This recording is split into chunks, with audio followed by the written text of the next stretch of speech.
sa akin?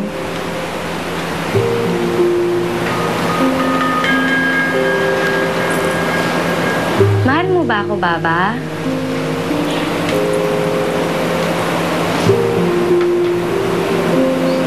Alam ni Aba at ng mga humalagan kung gaano ka kahalaga sa akin, Amaya. Ikaw ang pinakamahal na lahat ng aking kayamanan. Kaya lang, saksakan ka ng kulit. Ngunit, Baba, hindi ko kasi maintindihan kung bakit kinakailangan kong kumapit ng isang kampilan. Hindi ko alam kung anong saysay ng pagtuturo niyo sa akin ito para makipaglaban. Baba, isa akong binukot at ang isang binukot, nag-aasawa ng isang ginoong mandirigma. Diba? Dahil ikaw ay hindi isang karaniwang binukot lang, Maya. Alam kong pagdating ng panahon ay magagamit mong lahat ang mga itinuro ko sa iyo. Kaya lang ay pagod ka na. Kaya magpahinga ka na. Ahak, ihatid mo na si Amaya sa kanyang tulugan. Masusunod pa, mahal na Dato. Hanggang sa muli nating paghaharap, Baba. Ha! Ah!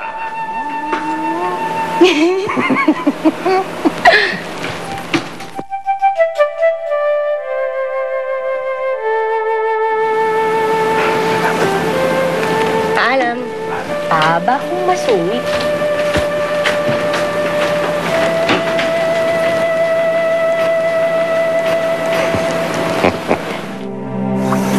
Tama ako sa inyo, Bay Amaya. Kayo bang nakapagsalita ng gano'n sa ating Dato? Tama bang sabihan niyo siya na masungit?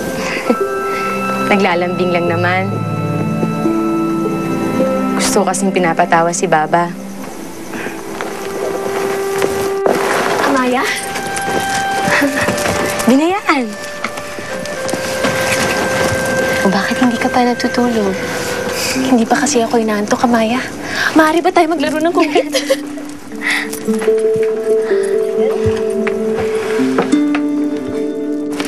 Sige. Ah? Mali. Marahil ko na nga ba't naglalaro na naman kayong dalawa? Umbong Marigit, sige kayo na lang dalawa ni Binayan. Bakal. Amaya! Umbong Marigit, baka na nababalabis. Simula pa ng mga bata tayo, wala ka nang ginawa kundi ang apihin si Amaya. Bakit hindi? Dahil sa kanya kaya hindi tayo binibigyan ng halaga ni Baba. Tapos ang bait mo sa kanya. Hindi ka ba nasusuka sa tuwing kausap siya? Lalo't lubahang mababa siya dahil may dugo siyang uripon! Kahit na may dugo siyang uripon, kapatid pa rin natin siya. Tama na. Pinayaan ka ng sumagot. Ayos na nga. Huwag mo yakapin ang kayo! Hindi ka na pinayaan. Umalis na tayo sa lugar ng uripon na yan! Nasasaktan ako!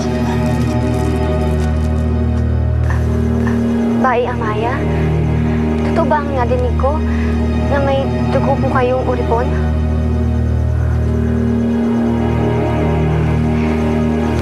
Kaya po pala napakabait ninyo. May dugo kayong nakaapak sa lupa.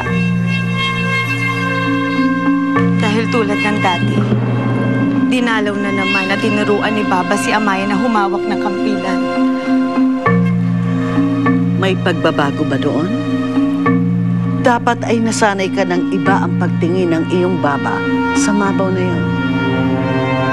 Mula bata pa ako, yun ang hindi ko maunawaan, Iloy. Ano ba talagang mayroon sa Amaya na yun? At natatangi siya kay Baba.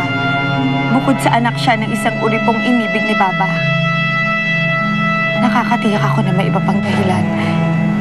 Ngunit ano nga ba yun?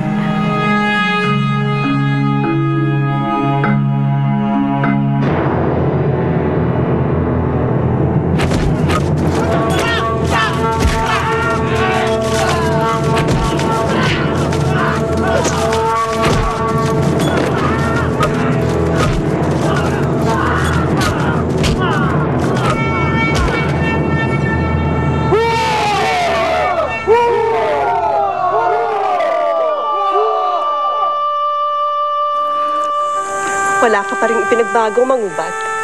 Habang lumilipas ang panahon ay lalo kang tumatalim sa paghawak ng iyong kampilan. Kailangan kong magsanay upang sa pagdating ng aking mga kalaban. Hindi ko akalain na hanggang ngayon ay iniisip mo pa rin ang sinasabing may kambal ahas. Tiyak ko na isa siya sa mga ipinagdadalang tao ng mga inang pinaslang mo noon. Kaya hindi ka dapat mag-abala. Hanggat nabubuhay ako, Inayan, hindi ako mapapalagay. Kailangan maging handa ako sa lahat ng pagkakataon.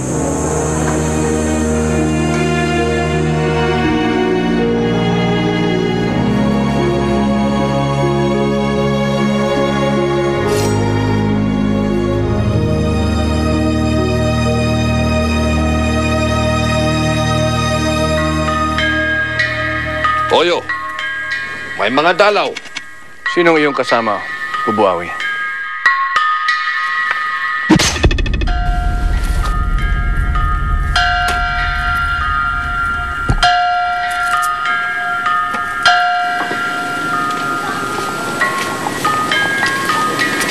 Ako si Alon, anak ni Datin Binyan.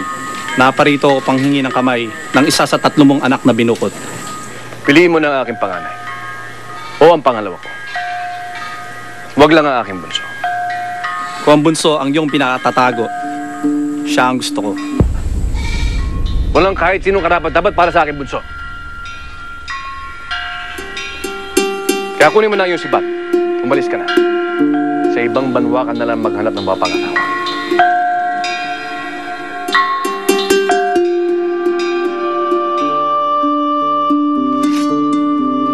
Tayo na. Ihatid kita hanggang sa iyong baroto. Ano nga ba ang kakaiba kay Amaya, Bugna? At siya lamang ang iyong pinakaiingatan sa iyong mga anak.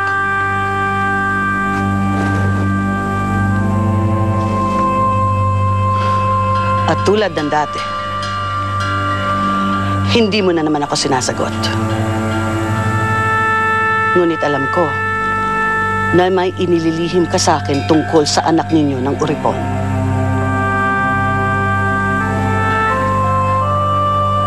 Wala akong tinatago sa'yo. Kaya umalis ka na, Bailamitan. Kung ano man ang inililihim mo sa akin, malalaman at malalaman ko din.